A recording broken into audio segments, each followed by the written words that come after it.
Well, hello, folks. Nice to meet you both, Olivia, at least virtually. I know the lovely Irish accent here. Same here. There is actually a lot of Irish representation in the series as well, which is great to see. So, how much of a hand did you have in all of that? Because I know Lawrence was saying that there was a few ad libs that actually made it into the final cut, which I thought were absolutely gas. Like "Oh, were you looking well?" or "Are you well? Because you're looking well." You're looking well. Exactly. Which cracked me up. And nobody understands. Is this a typo? You're a pain in me hole. Like stuff like that. So it was great. It didn't work. It wasn't planned, but it was nice because it was best actor got the gig, and Lawrence was amazing. But there's this sort of Irish, and we have Phelan Cunningham as well, who plays Lawrence's sister, Fionna's sister. And then we have a Scottish connection with Merrin Mac, and so it's nice. It's kind of an inverse of the usual thing you see on television, where dwarves are Welsh or Scottish. In this case, it's the royalty, are Scottish and Irish. So it's a different inversion of that sort of classical trope.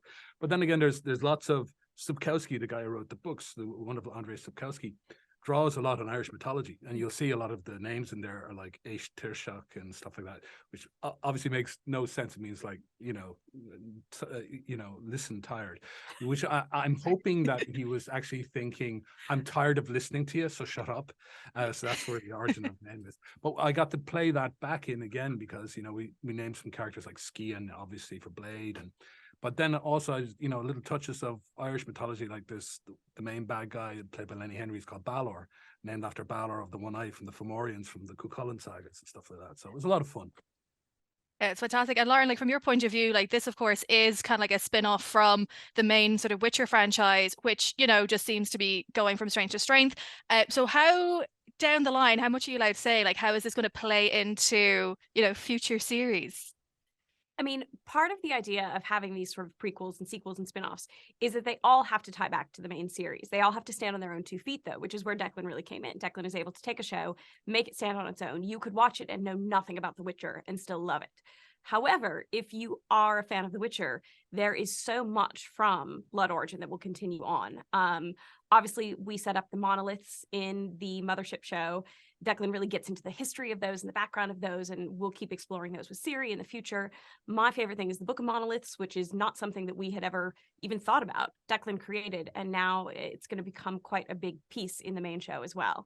And then obviously there's characters too, Eridan, Avalok. One of the things that Declan did that I loved is he took these really familiar characters from the franchise, and we meet them before they have grown into the characters that we know. And you meet them in a slightly more like naive place, or a little more innocent place, perhaps. And then we get to see how they grow and change over time, which, like, as a writer, that's all you want to do. Awesome. Well, then congratulations on. Oh, sorry. No, I didn't mean to cut you off, Declan. Lauren going, there's an egg cup in that scene. We need it for season 3. I'm so like, true. What do you need an egg cup for? I'm not telling you. So true.